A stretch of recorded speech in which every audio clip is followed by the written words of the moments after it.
자, 계속해서 삼손에 대해서 이야기를 합니다. 삼손에 대해서. 예.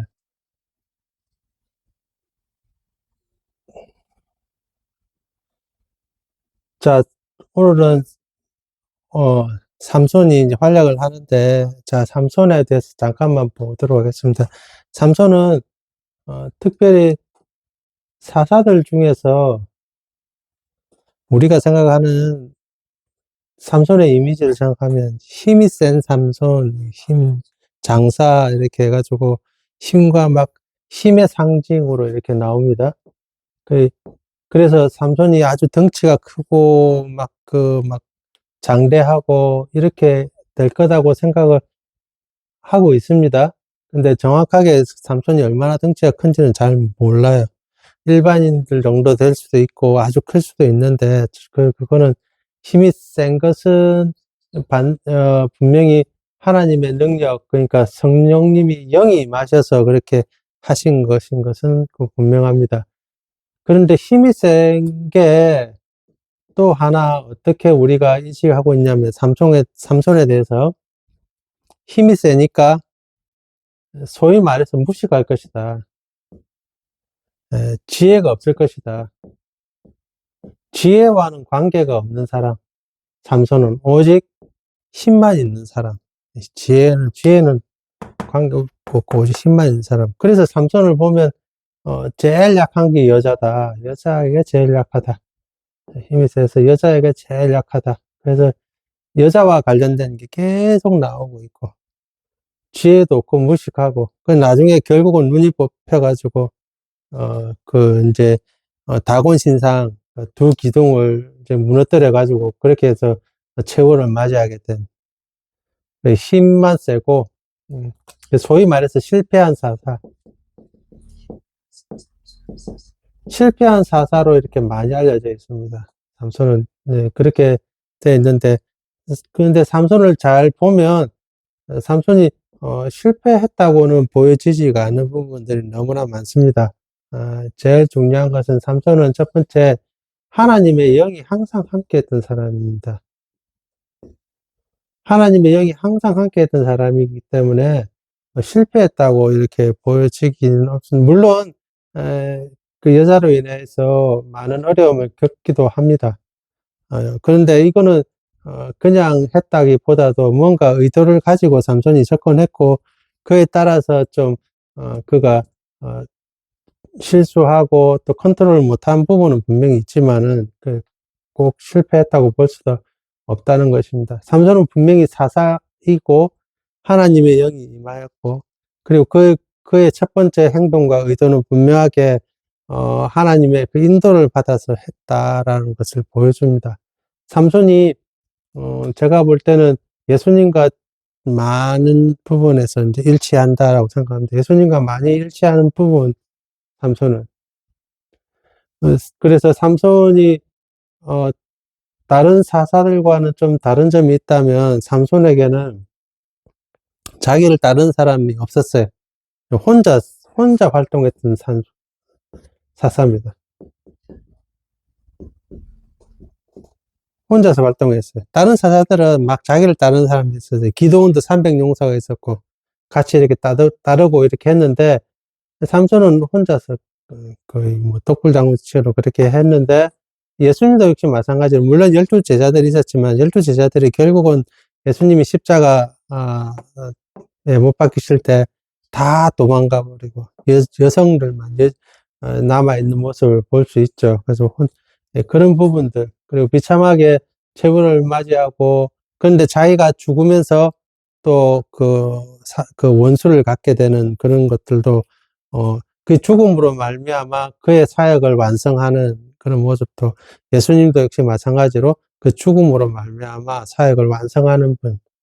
삼손은 그냥 힘만 센 사람이 아닌 것을 충분히 알 수 있습니다. 왜 그러느냐, 이제, 왜 그러느냐 하나씩 짚어보면, 삼손은 어릴 때부터, 하나님의 성령에 감동되어서 잉태되었고, 그리고 그 부모들이 잘 키웠다는 생각들이 들어요. 이 여러 가지 상황을 보면. 부모들이 나시린의 서약을 알고 있었다는 거예요. 나시린이 무엇인지 알고 있었다는 거예요. 부모들은. 예, 그건 율법을 잘 알고 있다는 뜻입니다. 율법을 잘 알고 있을 뿐만 아니라 율법을 잘 실행하고 그것을 잘 삶에다가 잘 적용하고 있었다는 것입니다. 그래서 잘 알고 있었어요. 율법이라는 것이 뭐는 하고 뭐는 하지 말라. 그래. 십계명으로서만 다 보면 안 되고, 십계명도 있고, 율법은 계명도 있고, 그 다음에 제사의식도 있고, 또 하나는 하나님의 역사가 있습니다. 율법은 다 같이 들어있어요. 그 역사도 잘 알고, 제사의식도 알고, 십계명도 알고, 계명도 알고, 이런 전부 다 같이 들어있어요. 역사, 어떻게 흘러왔는가, 처음 창조 때부터 지금까지, 사사시대까지 어떻게 흘러왔는지도 그 안에는 율법이 들어가 있습니다. 그냥, 뭘 하면 착하면 복을 받고, 안 하면 하나님께서 벌을 내린다. 이런 계명만 있는 게 아니고, 그 제사의식도 있고, 역사도 같이 들어있어요. 이게 전체 다를 봐야지 율법입니다. 우리도 역시 마찬가지고, 성경을 우리가 배우고 학습할 때도 역시 마찬가지, 전부 다 같이 들어있습니다. 삼손은 잘 알고 있었다고 생각이 듭니다. 여러 가지 상황을. 잘 알고 있었고, 그리고 제일 중요한 것은 지금 삼손이 시대적 사명을 잘 알고 있었어요. 삼손의 시대적 사명. 시대적 사명이라는 것은 현재 지금 자기가 뭘 해야 되는지 잘 알고 있었어요. 그것은 뭐냐면 첫 번째, 블레셋과의 전쟁을 시작해야 된다. 네, 블레셋과의 전쟁을 시작하는 인물이다라는 것을 너무 잘 알고 있었어요. 네, 그걸 보면 이제 앞에 보면 삼손을 하나님께서 그 말씀하실 때 13장 5절을 보면 이렇게 나와 있습니다. 13장 5절에 같이 보면 보라 내가 임신하여 아들을 낳으리니 그의 머리 위에 삭도를 대지 말라. 이 아이는 태에서 나옴으로부터 하나님께 바쳐진 나시린이 됨이라. 그가 블레셋 사람의 손에서 이스라엘을 구원하기 시작하리라 하시니, 구원하기 시작한다서 구원하기 시작한다고 했어요. 예. 그러면 시작하면 완성이 있어야 되잖아요. 완성. 예. 시작하면 완성이 있어야 되잖아요. 블레셋과 전쟁을 통해서 이제 하나님의 백성을 구원하기 시작하리라. 완성은 누가 하냐면 사무엘이 합니다. 사무엘이 완성합니다. 이 일을. 물론 이제 완전히 끝내는 것은 다윗이 하지만은, 다윗이 이제 블레셋의 통치에서 완전히 끝내게 하지만은, 이제 사사로 볼 때, 제가 보면 사사로 볼 때, 블레셋과의 전쟁, 이제 블레셋이 진짜 이제, 우리의 대적이라는 것을 완전히 이제 알려주는, 그것은 이제 사무엘이 합니다. 그리고 이 모든 전쟁을 끝내는 것은 다윗이 합니다. 이렇게 흐름이 있습니다. 삼손은 사무엘과 동시대 사람입니다. 사무엘과 동시대 사람입니다. 사무엘과 동시대 사람이고, 사무엘과 동시대 사람이고, 사무엘이 먼저 태어나기도 했어요. 사무엘이 몇 년 먼저, 1, 2년인가 먼저 태어나고, 대신에 삼손이 먼저 죽었어요. 그리고 사무엘은 계속 살아있어요. 왜? 삼손은 이제 중간에 그렇게 포로로 잡혀가지고 그렇게 죽게 된 거예요. 사무엘과 삼손이 동시대 사람이면 또 한 명이 생각나죠. 다윗도 역시 전부 비슷한 시기라는 거예요. 삼손, 사무엘, 다윗. 그 다음이 다윗인데, 사무엘 다음에 다윗인데, 그 중간에 사울이 있죠. 전부 다 비슷한 시기라는 거예요. 비슷한 시기에 지금 누구와 전쟁해야 되냐면 블레셋과 전쟁해야 된다. 전쟁해야 되는데, 이 비슷한 시기에 아무도 블레셋과 전쟁을 시작한 인물이 아무도 없어요. 모든 지금 백성들은, 지금 모든 백성들은 블레셋에 통치받는 것이 너무 당연하다 생각하고 있는 거야. 너무 당연하게 통치받고 있다. 우리 당연하게 블레셋이 우리를 관할할 줄 모르느냐 하고 이제 당연하게 생각하고 있는 거야. 근데 하나님은 그게 아니다. 지금 너희들이 하나님의 백성인데 블레셋에 통치받고 있어서는 안 된다 하고. 그래서 그것을 처음 일깨워주는 사람이 누구냐면 삼손이 처음 시작한 사람이. 삼손의 임무가 그거라고. 처음 시작한 사람이라고. 블레셋은 우리의 대적이다. 이런 거예요. 오늘날 우리에게도 비교하면 우리가 살아가면서 누가 대적인지 모르는 거라, 지금. 예. 나는 지금 누구와 싸워야 되는지 모르는 거라. 특히 지금 이 시대에서는 더 필요한 게 나의 대적이 누군지 몰라요. 오로지 나의 그 주 관심사는, 예, 오로지 나의 그 성미와 즐길거리와 즐거움이 나의 주 관심사지, 내가 지금 누구와 싸워야 되며 나의 대적은 누군지를 모르고 있는 상황인 거예요. 예, 그게 제일 큰 문제죠. 아무도 인식하지 못하는 거예요. 교회도 지금 교회의 정말 대적이 누구인지를 모르는 거예요. 교회가 지금 뭘 위해 싸워야 되는지 모르는 거예요.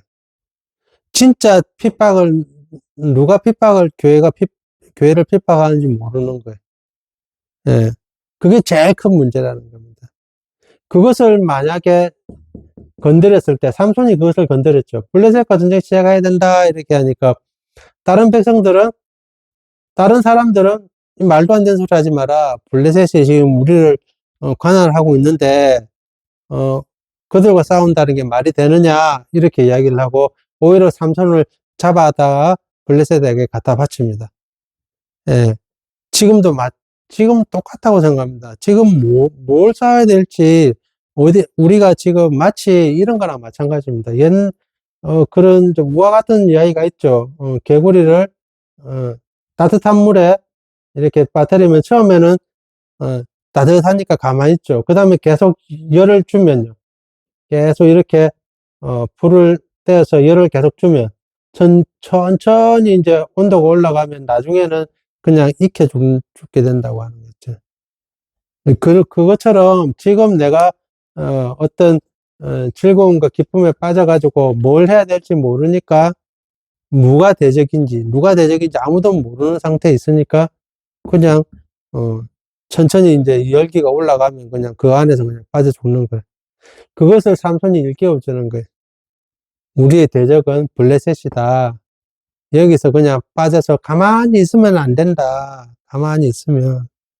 절대 가만히 있으면, 그래, 그런 말이 있죠. 민주주의는, 어, 백성들의 피를 먹고 자란다는 말이 있죠. 민주주의 그냥 가만히 있으면 민주화되고, 그게 절대 아니죠. 얼마나 많은 사람들이 피를 흘리고 희생하지 않으면, 하지 않으면, 그 절대 아니에요. 똑같은 거예요. 가만히 있으면, 블레셋이가 가만히 있으면 그러면 이스라엘 백성들을 낳아주고 잘 되게 해주고, 우리가 일제치하에 있을 때 가만히 있으면 일본 사람들이 우리 발전시켜주고 먹을 거 주고, 어 우리의 그 평화를 위해서 우리를 위해서 전쟁해주고, 절대 그렇지 않은데 우리는 그렇게 가만히 있는 거예요. 대부분 사람들은 가만히 있는 거예요. 3.1절 그 만세운동을 할때 많은 사람들이 만세운동 한 게 아니고, 진짜 일부가 만세운동 했는데, 옆에서 그거 지켜보는 사람들은 욕하고 돌 던지고, 왜 우리가 지금 일본에 지금 속국인지 모르냐, 다 그렇게 했지. 나중에 독립되니까 독립될 줄 몰랐다. 그런 이야기 하는 것처럼 똑같이 삼성도 마찬가지입니다. 예, 블레셋에게 가만히 아무도 대적하지 않을 때 삼손이 일어났다는 거예요. 그래서 일어났는데 깨닫게 해줘야 되잖아요. 이스라엘 백성들을. 첫 번째는 깨닫게 해줘야 되는데, 무엇으로 깨닫게 해줘야 되느냐, 무엇으로. 예, 그게 이제 엄청 중요한 건데, 무엇으로 깨닫게 해줘야 되냐. 이스라엘 백성들이 이렇게 소위 말해서 잠자고 있는 이스라엘 백성들을 무엇으로 깨닫게 해주냐 하면, 바로 자기의 혼인 예식으로 깨닫게 해주려고 했어요. 결혼식으로. 이 결혼식으로 깨닫게 해주려고 했어요. 그래가지고 삼손이 일부러 찾아갑니다. 블레셋 여인을 찾아갑니다. 블레셋에 내려가서 블레셋 여인을 보고 결혼을 하려고 합니다. 이것은 삼손이 여성을 탐했다기보다도 이걸 통해서 이스라엘 백성들에게 깨닫게 해주려고 하는 거예요. 그래서 오늘 말씀에도 그 나와 있죠. 이 일이 어디서부터 왔다고요? 하나님께로부터 왔다 이렇게 이야기하죠. 하나님께로부터 왔다. 삼손이 하나님의 영을 받고 하나님께로부터 온 거예요. 이거 하려고. 그런데 이걸 아무한테도 이야기 안 합니다. 왜? 이야기해봐야 알 수도 없고 알지 못하고 반대만 받기 때문에, 이야기해봐야 모르기 때문에. 그래서 혼인은 혼자 하는 게 아니니까 부모한테 이야기합니다. 부모는 뭐라고 합니까? 이걸 듣고는. 그래.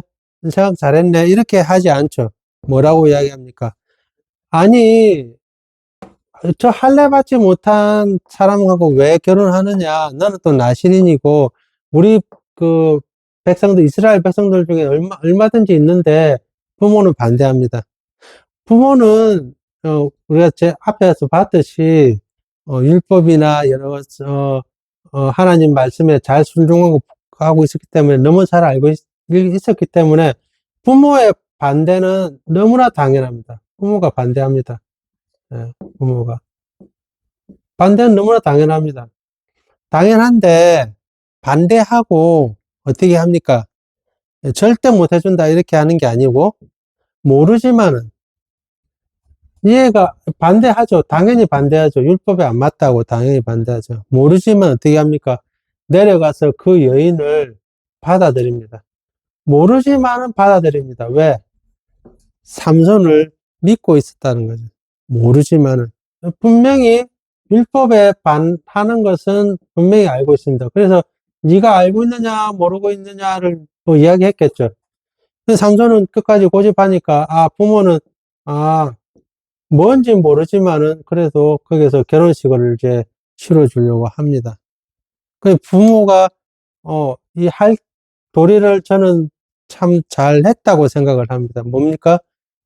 반대합니다. 율법이 어떻다는 거 이야기해 줍니다. 그런데 삼손은 그래도 고집합니다. 그러면 이 삼손이 자기 아들이 무언가가 있겠다라는 걸 가지고 있고, 그리고 결혼식을 올려주려고 합니다.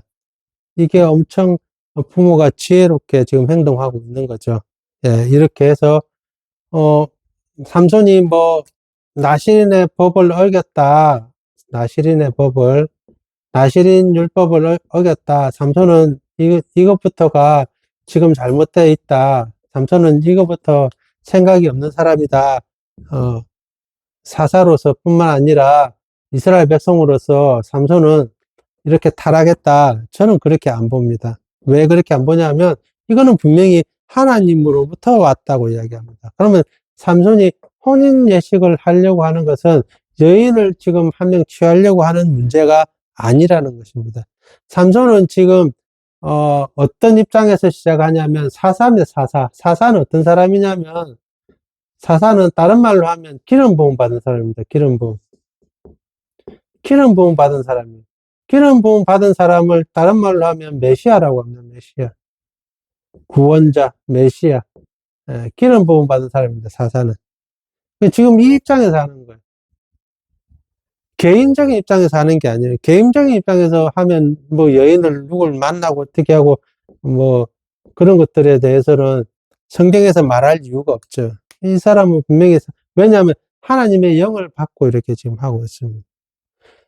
그래서 삼손은 기름 붓고 메시아적인 역할로서 사사로서 지금 하고 있는 것은 삼손의 말과 삼손의 행동은 전부 다 뭐냐면 예언적 의미가 있다요. 예언적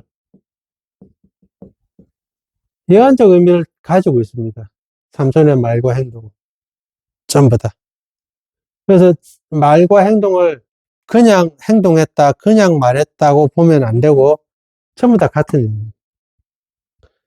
그래서 이제 그 뒤쪽으로 계속 보면, 선지자들이 행동하고, 선지자들이 말하는 것은 말뿐만 아니라 행동 전부 다 예언적 의미를 다 가지고 있습니다. 선지자의 옷도 예언적인 의미가 있고, 선지자가 가지고 있는 지팡이도 역시 예언적인 의미, 전부 다 그런 의미를 다 가지고 있습니다. 그래서 삼손도 역시 마찬가지로 그런 의미로서 지금 행합니다. 행하는데 이거를 부모가 잘 알지 못하죠. 잘 알지 못하니까 반대하죠.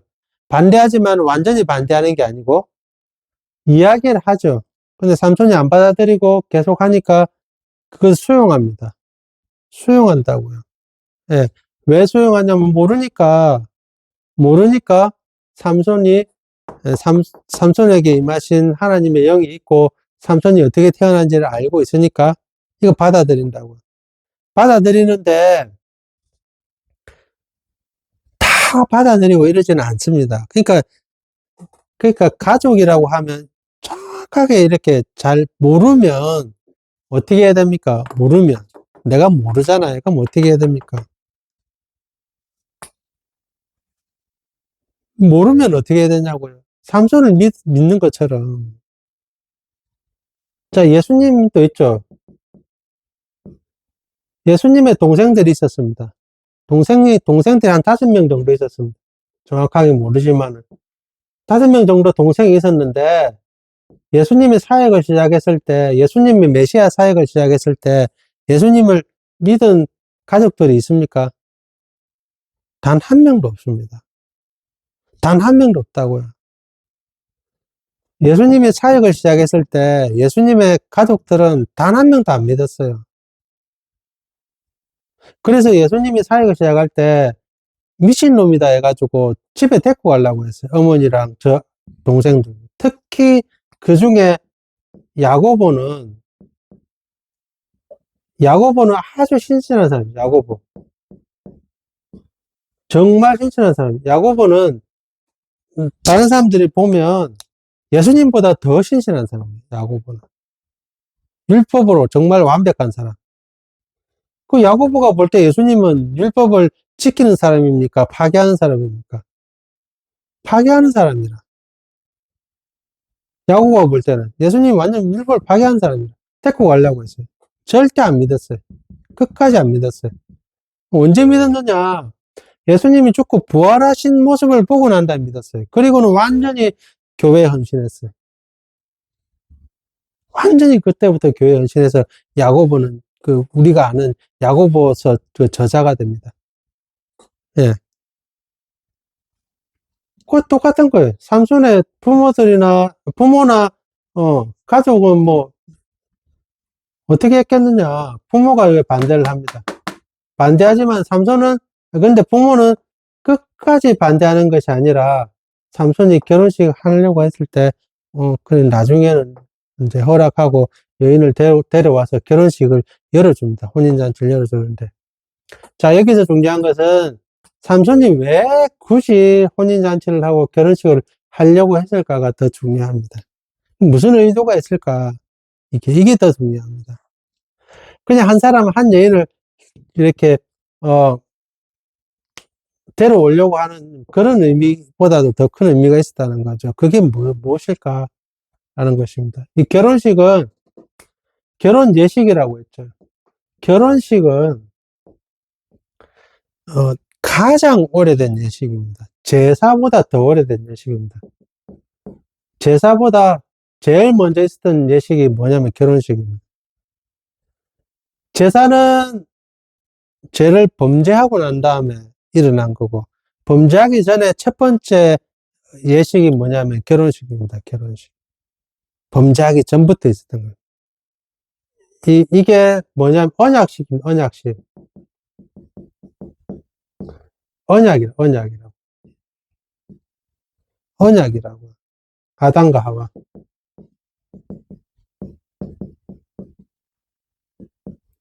하나님이 잘 알다시피 아담의 옆구리 갈빗대를 빼서 하와를 만들었어요. 하와를 만들고 하나님이 하와에게, 아담에게 하와를 데려갔을 때 아담이 뭐라고 하냐면, 이는 내 뼈 중에 뼈요, 살 중에 살이다 하고, 이렇게, 그렇게 하고 맞아들입니다. 그게 결혼식, 이게. 언약하는 게, 이는 내 뼈 중에 뼈고, 살 중에 살이다. 뼈와 살이다. 한 몸이다. 한 몸인데, 나눠져 있었는데, 결혼식으로, 언약식으로 다시 하나가 된다. 하나가. 엄청 중요합니다, 이게. 나눠져 있었는데, 원래는 한 몸이었다가, 나눠졌는데, 다시 하나가 되는 게 그 결혼식입니다. 언약식입니다, 언약식. 이것과 비슷한 게 있죠. 이스라엘 하나님과 백성과 언약식 하는 게 이것과 비슷합니다. 아주 유사합니다. 언약식 하는 게.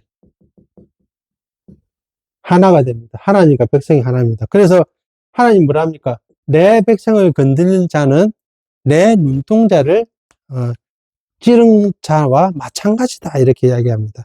똑같다는 뜻입니다. 하나님과 백성과 맺은 언약식이 결혼식에 비유합니다. 똑같다는 거예요. 똑같은 거.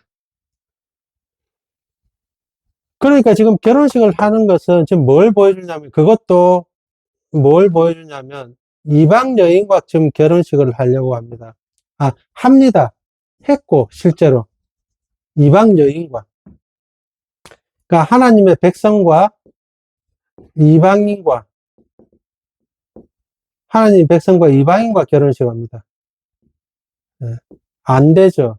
이거 안 되는데 하나님이 그렇게 허락하지 않았는데, 이방인이라고 해서 안 되는 게 아닙니다. 이방인이 이스라엘 백성이 되고자 언약을 맺고 이방인이 하나님 백성 안에 들어오면 얼마든지 결혼할 수 있습니다. 그거는 아무 상관이 없어요. 그런데 이방인으로서 자기의 신을 그대로 섬기면서 하나님 백성과 결혼하는 것은 안 된다는 거예요. 하나님과 이스라엘 백성이 언약식을 할 때 뭘 맹세합니까? 이스라엘 백성들은 나는 이제 하나님만 섬기겠다. 다른 신을 섬기지 않겠다. 그러니까 다른 신도 섬기고 하나님도 섬기고, 이거는 안 된다는 거예요. 하나님만 섬기겠다고 하거든. 그게 하나님만 섬기겠다는 게 언약식이 바로 결혼식입니다. 근데 이방인과 지금 이렇게 한다는 것은 보여주는 겁니다. 삼손이 누구한테? 이스라엘 백성에게 보여줍니다. 이스라엘 백성에게. 이스라엘 백성에게 뭘 보여줍니까? 이스라엘 백성에게 보여줍니다. 뭘 보여줍니까? 너희들이 바로 지금 이렇게 하고 있다는 걸 보여주고 있는 겁니다. 너희들이 하나님과 지금 언약을 맺었는데, 하나님 언약 맺은 백성인데, 바로 지금 이스라엘 백성들은, 특히 바알과 아세라와 그 외에 여러 다른 이방신들을 섬기고 있어요. 그러니까 하나님도 섬기고, 바알과 아세라와 이방신 다른 신들 다 섬기고 있는 상태입니다. 전부 다. 이스라엘 백성들이 뭐가 잘못된지 몰라요. 모르니까 보여주는 거라. 자기의 행동으로. 혼인식으로. 봐라. 내가 하나님 백성인데 이방인과 언약을 맺는, 이제 결혼식 한다. 그럼 이게 나쁘냐, 좋느냐, 잘못됐느냐, 잘못 좀 알아요. 부모가 안다는 것은 다른 경건한 사람들도 알고 있다는 거. 이거 잘못됐다. 다 알고 있다는 거. 이스라엘 백성들에게 보여줍니다. 이게 잘못됐지? 너희들이 지금 하는 게 바로 그 잘못이다. 너희들이 하는 게. 지금 너희들이 하는 게 잘못이다. 왜 잘못이냐? 블레셋의 지금 통치를 받고 있는데, 블레셋과 싸우려고 하지 않는다. 즉, 다른 말로 하면 죄의 통치를 받고 있는데 죄와 싸우려고 하지 않고 그냥 같이 묻어서 같이 가려고 한다. 그게 뭐냐? 무슨 의미냐? 결혼하는 거나 마찬가지다. 이방인과 백성과 결혼하는 게 마찬가지고, 그게 뭐냐? 하나님과 백성과 언약식을 맺었던 이거 언약식이 깨트려지는 거나 마찬가지다는 것을 보여주고 있는 게 삼손이.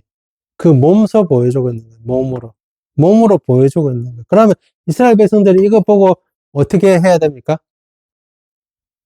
회개해야 되잖아요. 회개. 돌아와야 되잖아. 우리가 잘못하고 있구나. 돌아와야 되는데 이거 보고 돌아오지 않습니다. 이거 보고 돌아오지 않으니까 또 다르게 행동하는 거예요. 삼손이. 이거 보고 돌아왔으면, 회개하고 돌아왔으면 그렇게 하지 않았을 때, 이거 보고 돌아오지 않으니까 또 다르게 하는 거예요. 또 다르게 했는데, 또 돌아오지 않으니까 또 행동하는 거예요. 또 계속, 여인과 계속 여인을 계속 찾아다니는 여인을.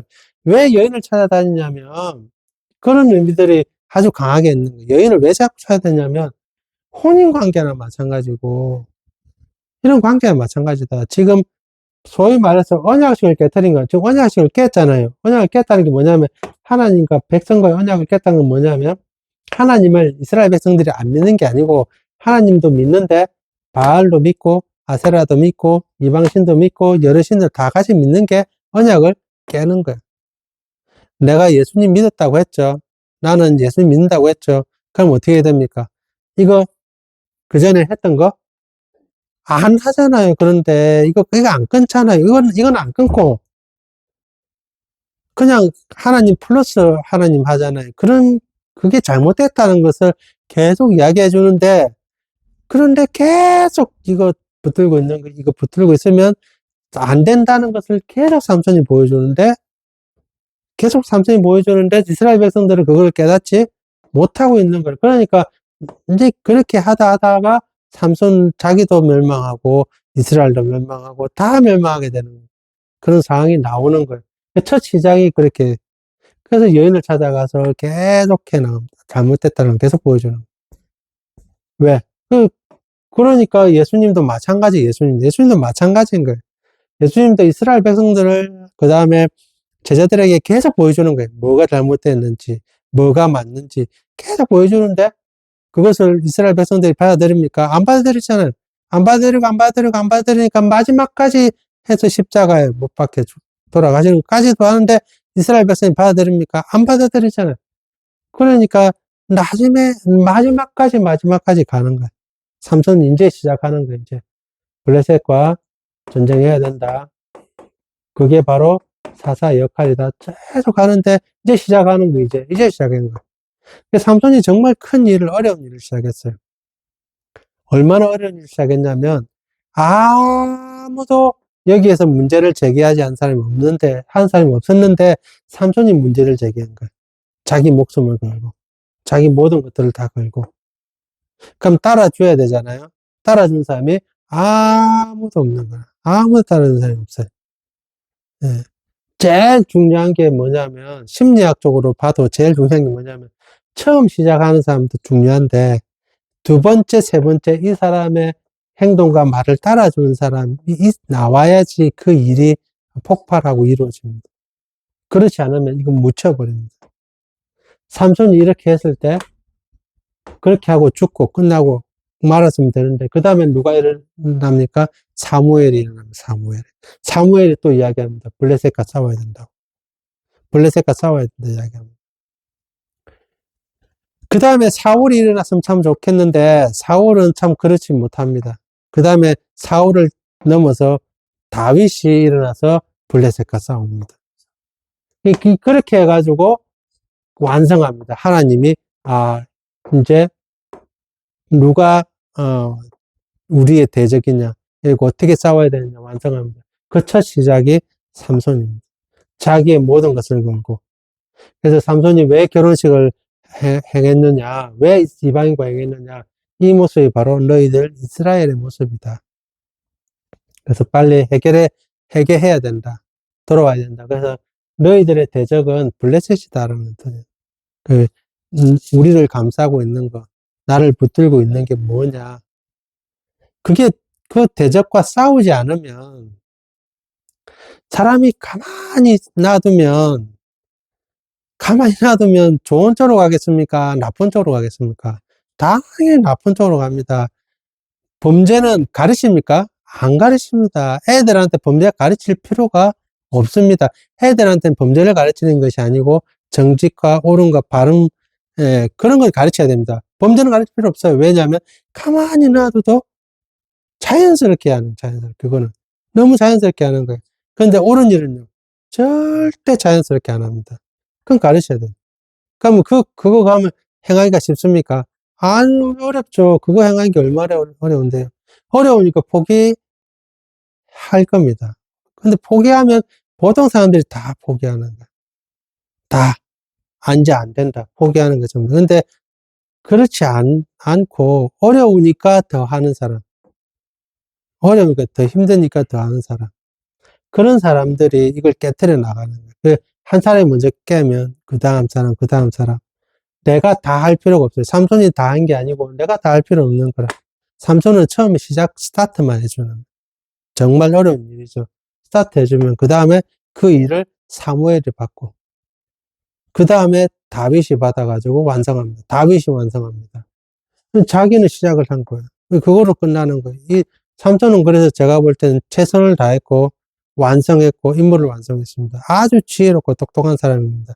삼손은 절대 힘만 세고 막 그런 사람이 아닙니다. 굉장히 지혜롭고 똑똑한 사람입니다. 뭘 해야 될지 정말 잘 알고 있는 사람. 대신에 제가 아무것도 없었다 이런 말이 아니고 실수도 하고 거기서 못 헤어나온 경우도 있지만 다시 돌이켜서 중요한 것은 다시 돌이켜서 일어난다는 거죠.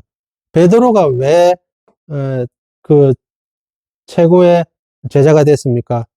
예수님을 3번 부인하고 다시 돌이켜가지고 왔다는 게.